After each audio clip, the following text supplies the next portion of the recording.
LVC, the network.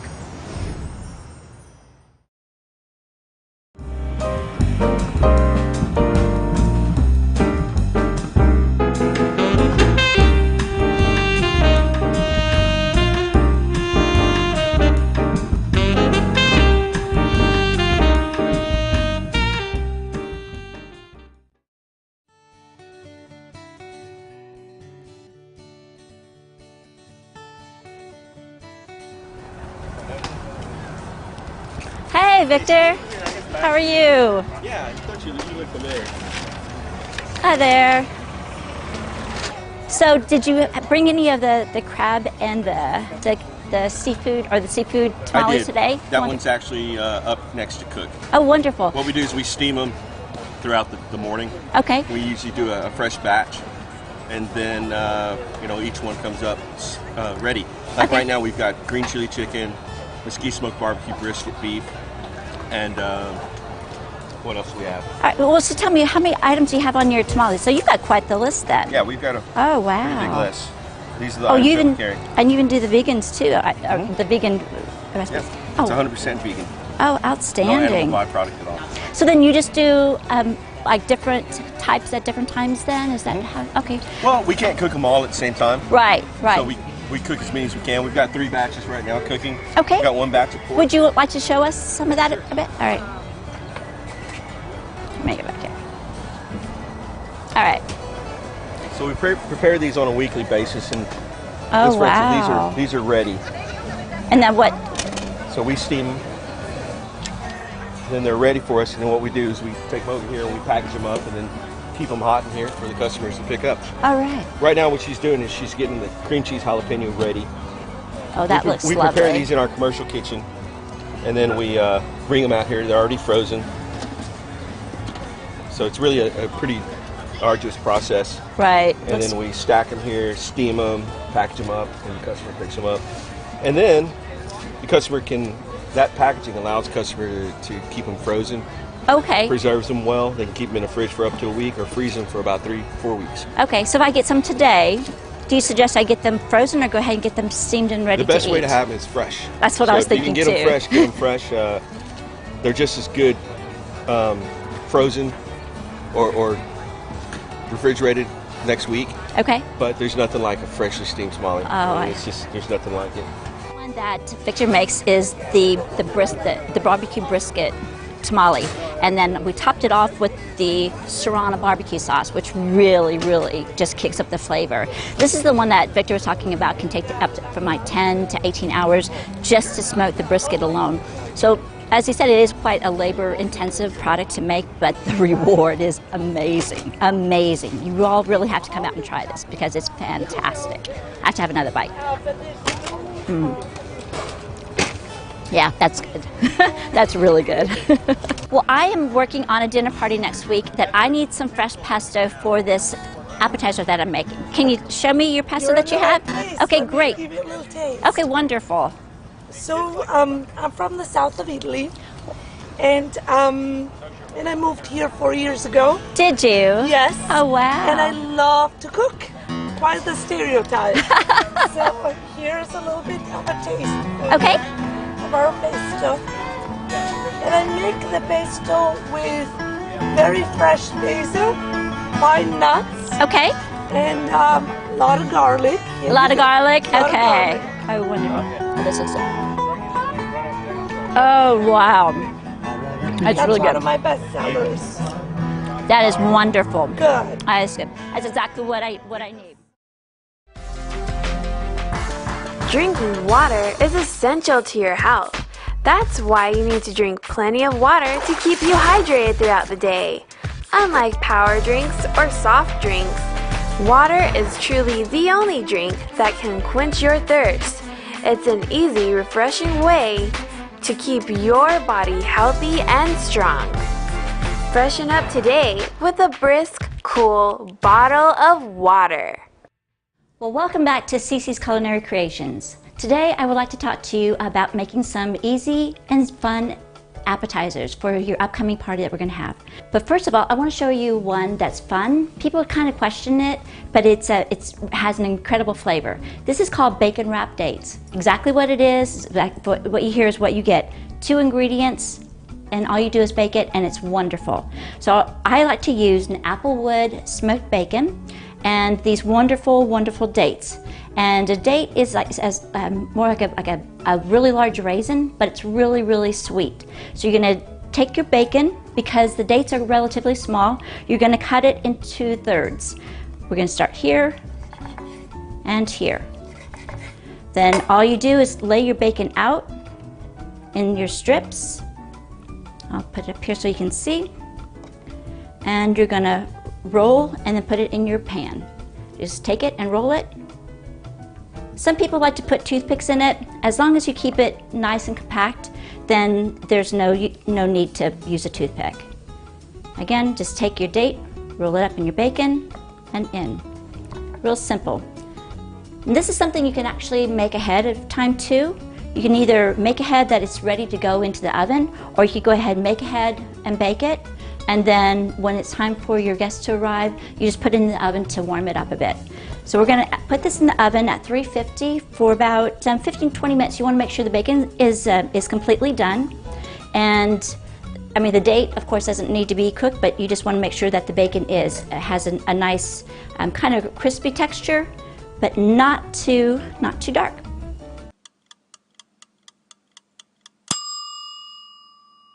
All right, our bacon wrapped dates are ready, so let's pull them out of the oven and see what they look like. Oh, look at this. Oh my goodness, it's so fragrant. I say fragrant, it's so amazingly wonderful smell.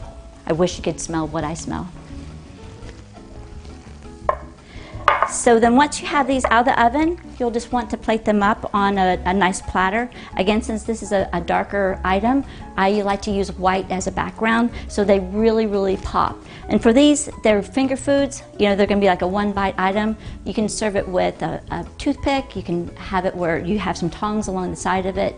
But these are really, really good. And the thing of this is, even though you want like one batch, you probably want to make 2 because they go incredibly, incredibly fast. Even my kids who thought like, Mom, you're crazy for making us eat something with dates, they absolutely love it. And every time I bring it to the table or bring it to someplace new, they always go very, very fast. All right, so let's get this plated up.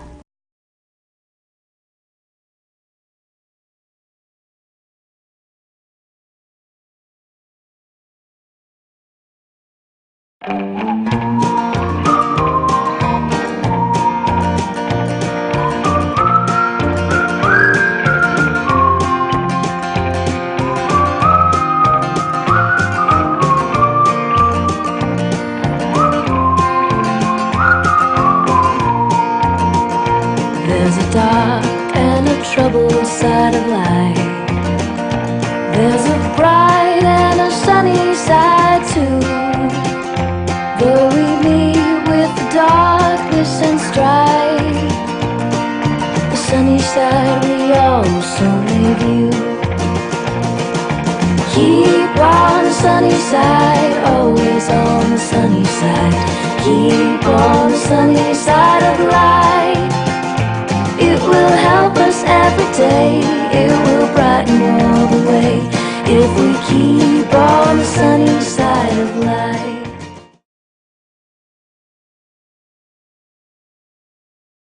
I would like to talk to you about another appetizer that we're going to make. These are called artichoke bottom cups. These are something you can get at the grocery store. This is actually what it looks like. That you can get them in a can.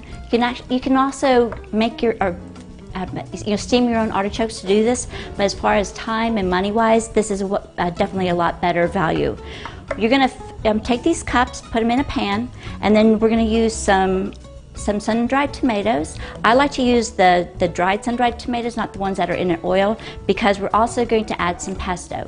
The pesto has a lot of olive oil in it, so you don't want it to be too runny with oil. And then to top it off, I'm just going to add a slice of mozzarella cheese. Then once we have them all put together, we're going to put them in the oven for about 15 minutes. And the food doesn't really need to cook. You just want it enough to get it warm and for the cheese to melt over the artichoke bottom cups. What I like to do is start out with the artichoke, with the tomato, sun-dried tomato. I like to use the julienne strips because that way when a person bites into the artichoke cup, then you're not taking out the whole artichoke or the whole tomato in your mouth. So I like to use like the little strips so it's a little bit easier to chew. We're just going to fill these up. And the sun-dried tomatoes has a really nice texture and a great flavor as well. It's a bit unique, but once you try it, it's definitely something that you'll want to try again. All right, then the next step you want to do is add your pesto. Pesto is basically basil leaves with pine nuts, garlic, and olive oil, and you can add a little lemon juice in there as well. You can make this yourself, or if you don't have time, you can just buy it at the grocery store. It's within the Italian area. Now, a lot of people won't try the try the pesto because it does have pine nuts in it. There is a way that you can make it without pine nuts. It's going to be your basil along with garlic and lemon juice and olive oil. You're just going to skip out the pine nuts, and it's okay. You're just going to mix it up in a food processor, and it turns out really, really good. And if you need a little salt, just add a little salt to it, but it gives you the same taste, or a very similar taste, just without the pine nuts. All right, we're just going to top these off with the pesto. This pesto is really, really fragrant. It has a lot of garlic in it, as you can see, but a lot of wonderful natural ingredients.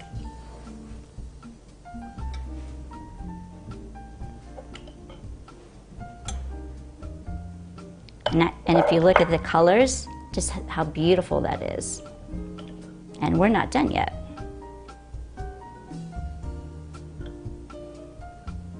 All right, the last part of this appetizer is the mozzarella cheese. I like to get the mozzarella cheese at the deli because fortunately they already pre-slice it for you. If you can kind of see here where they have the lines in it, it makes it easier to put on your dishes. And so I'm gonna go ahead and take that out and just add it to the tops of my artichoke bottom cups. That's a lot of cheese. Some people may not like all that cheese. I'm kind of a fan of it, so I do. And then if you don't want that much cheese, just cut the pieces in half and just add it to your smaller pieces. So now we have the artichoke bottom cups ready to go in the oven. Again, I love the 350-degree temperature because it really works well with a lot of my foods. So we're going to put this in the oven for about 15 minutes, but you really want to keep a look, kind of check on it the last 5 minutes, just make sure that that the cheese isn't getting too brown. And once it's ready to serve.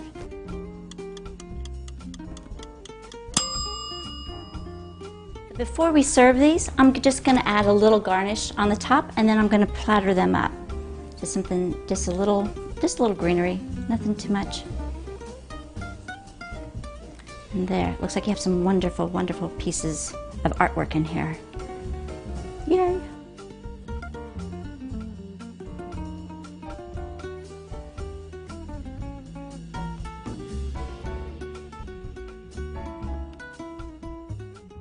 Yeah, a little further back. There you go. Which urgent care do you want to try this time? This one's only a mile away. Ooh, and it's in network. This is our best idea yet.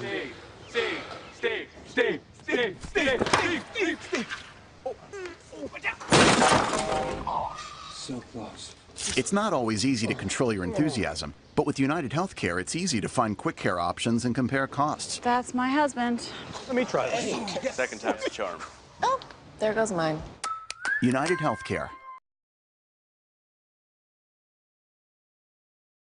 Today I'm working on a dinner party for 8 people, and I've got a really fun menu ahead of us. The first item, I'm going to make an appetizer of the blackened chicken nachos. To begin with that, I'm going to get some chicken tenderloins, and I'm just going to dip them in blackened seasoning and fry them up.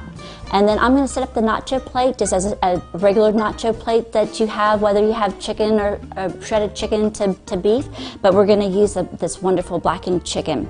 Then also on the menu, we have a tomato basil salad, which is really fun, along with an apple pecan feta spinach salad.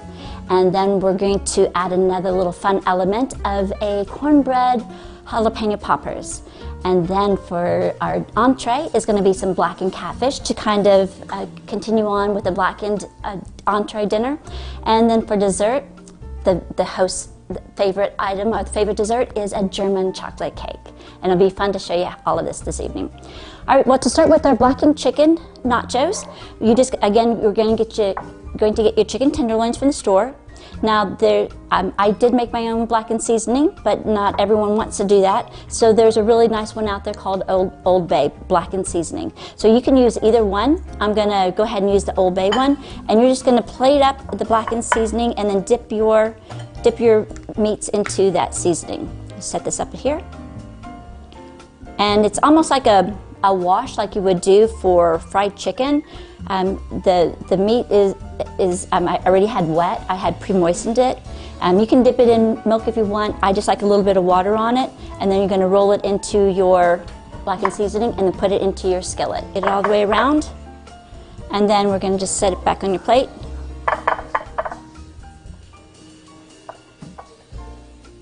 There we go. You see it where it takes a full transformation of your seasoning.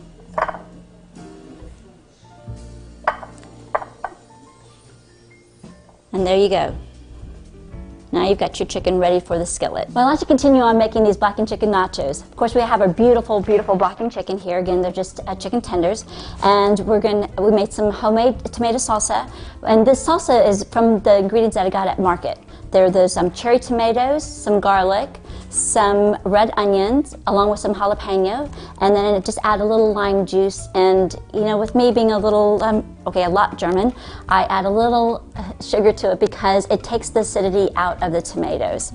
And it's not everyone's preference, but it is my preference, but I think you might like it as well.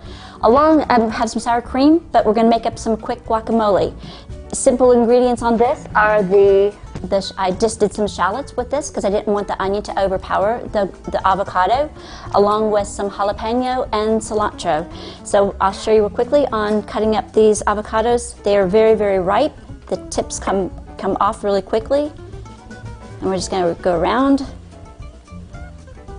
turn it, and it's a beautiful color. I've got 2 of them here because you want to make this nice and fresh at the time when before your guests arrive or when they're here. Again, it's a beautiful avocado here. And then to take the pits out, you just take your knife, hit it, twist, turn, and your seeds are out. Again, twist, hit it, twist, turn, seeds are out. And then the easy way to get the avocado out of the shell, outside of actually peeling it, is that you take a spoon and you just score it on the outside, and it just lifts up. Sorry about that, kind of came right out by itself, and it just comes out all in one piece. Go around the shell outside, and when it's nice and ripe, it'll come right out, and it's ready to go. So you're not messing with the avocado and trying to cut it or slice it, because you're going to be kind of mashing it with a fork anyway. I've got another one here, simple. Boy, these avocados are fantastic. I got these a couple of days ago. They were pretty hard, but I knew I wasn't going to use them right away. So I didn't want anything ripe when I picked them up. So I wanted them to have some time to ripen. And also, you can tell by the shell, it gets darker the more it's ripened. And when you can buy it fresh, there's something about the stem too, so we'll go over that another time. I'm just gonna mash this up and add a little lime juice, and then we've got our guacamole ready to go. We're just going to mash it with a fork. Makes it really easy. And when they're ripe, the fork goes right through it. but there's nothing better than fresh guacamole. All right, let's plate up these nachos. We're gonna start out with some really nice tortilla chips. I like to get these at the bakery, and of course you can get them anywhere, but these I found are really tasty. So you just wanna do a layer of chips. I'm going to do a layer of cheese. And I'm going to, and kind of, not to make it really thin, but make it flat so you can get a lot of cheese on there. And I have a mix between of Mexican, like a 4-cheese mix, and a Monterey Jack because it's really nice and melty. I'm just going to add some here. You can be as happy and heavy with your hand on the cheese as you want, depending on what you like. I'm usually liking a lot of cheese with mine. And we're just going to do a nice, wonderful layer there. If you want to make like a big tower, that works well too. Just, you know, stack it up. But I find it gets a little convoluted where you've got too many chips going on, and you kind of you miss out on a lot of the great texture and flavor. I'm going to put this under the broiler for a little bit, and then I'm going to add my chicken. Let me put this here for a minute. Well, the cheese is melting. I want to let it melt a little bit more because I'm going to bring the plate out, add the blackened chicken to it, add a little bit more cheese, and put it back under the broiler again. So when you actually get a chip, you're going to get cheese and chicken because it's just all great together. And then I'll show you some of the dipping sauces to go with it. All right, let's go ahead and pull out the nachos, the first layer of it. And also, when you put your nachos in the oven, your chips get a little crispier, so it actually helps them as well.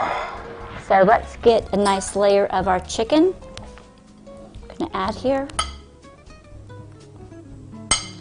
I'm choosing not to add jalapenos to my nachos because in my salsa and also in the guacamole I have jalapenos, and also I don't want to take away from the flavor of the blackened chicken because it's already unique in its own way. I don't want to take away that flavor, that intensity of what you're getting. Let me add some more cheese. Again, it's our Mexican 4 blend.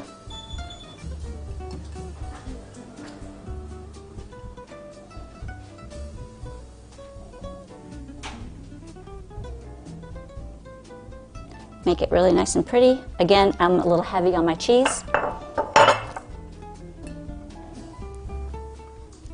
And then I'm adding some Monterey Jack cheese because it's really nice and melts very well. All right, let's pull out our last round of our nachos. And then we'll add on the topping of the blackened chicken, and we're ready to serve them up. There we go. Let's just add on this.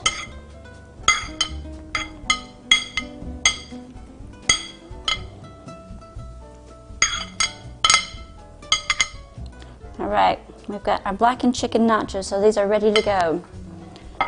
Now, some of the sauces that I like to use with my nachos is, as we made our own guacamole, which was simple with the avocados, a little garlic, cilantro, jalapeno, and I use a scallion.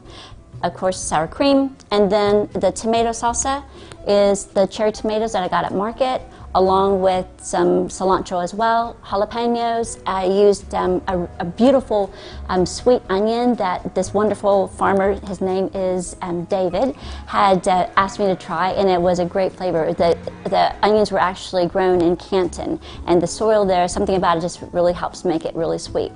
Then my signature sauce that I love to use, this is actually a sauce that you would find when you get coconut shrimp at a Cajun restaurant or a seafood restaurant, but it's so simple to make. It's just orange marmalade and a Dijon mustard. I like to use like a Creole mustard. I like the brown seeds in it. It really gives it a strong, and again, it's not a complex flavor, but a very strong sweet to a tangy combination. And then when you add it with your cheese to your blackened chicken, it just really enhances that blackened seasoning on your food. And of course, we're going to use this with our dinner. We'll have our blackened catfish.